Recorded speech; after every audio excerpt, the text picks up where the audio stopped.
internet never forgets, and when it comes to influencers like Peller, every move is under a microscope after the controversy surrounding his $500,000 cameraman job offer.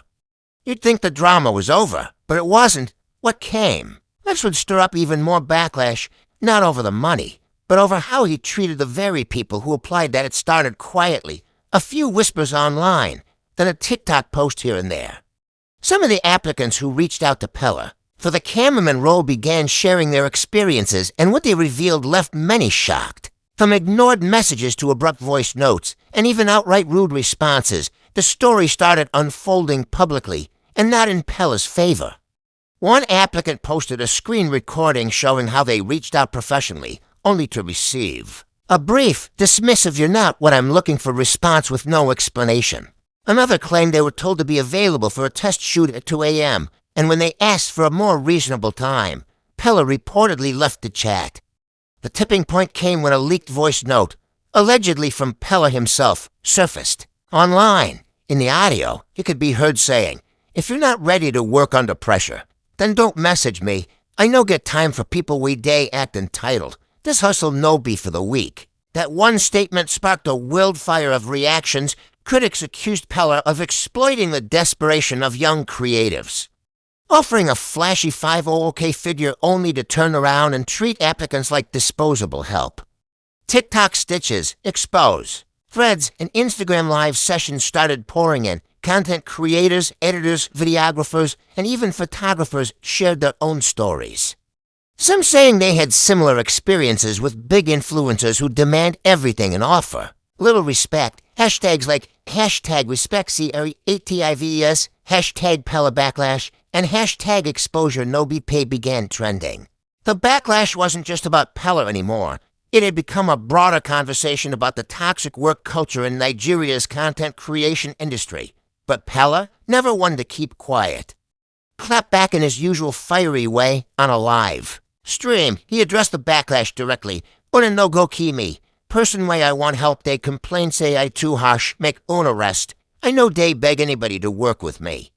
Now opportunity I give. If you no want, shift." Instead of cooling things down, his response only added more fuel to the fire. At that point, former collaborators of Peller even began speaking out. One anonymous ex-crew member described the work environment as military style, with little rest, late-night demands, and no room for disagreement. "You can be shooting all day and still get called lazy if you yawn," they wrote. Despite the growing criticism, some fans still stood by him. They argued that Peller's rise to fame came from relentless hard work, and he simply expects the same from those around him. "This is the hustle life," one fan wrote. "You either grind or you go home. People are too soft these days." Others, however, weren't buying it. They argued that being passionate isn't an excuse for being unprofessional. There's a difference between working hard and being toxic. A popular TikTok creator said in her video, "Influencers need to realize they're not CEOs of oil companies. You can't treat people like this." As the backlash grew louder, people started calling for a boycott, some refusing to engage with his content, others posting parody skits mocking the whole situation. Even media blogs and Twitter commentators picked it up, framing it as a creator culture crisis where popularity blinds influencers to humility. And yet, in the midst of all the outrage, Peller kept posting skits, jokes, laughs, and most shockingly, an updated job offer where he sarcastically said, "Looking for a cameraman who is also a chef, therapist, and motivational speaker. Pay is now $1 million, but only if you fit enter suitcase during travel." Whether it was sarcasm or trolling, the internet took it as mockery, and once again, Peller was trending, not for his talents, but for the drama. One thing's clear. The influencer industry is evolving, and so is the awareness of those working behind the scenes. Creatives are demanding more, not just in pay, but in respect. And as for Peller, whether you love him or hate him, he remains at the center of the storm, using controversy as fuel and keeping all eyes on him.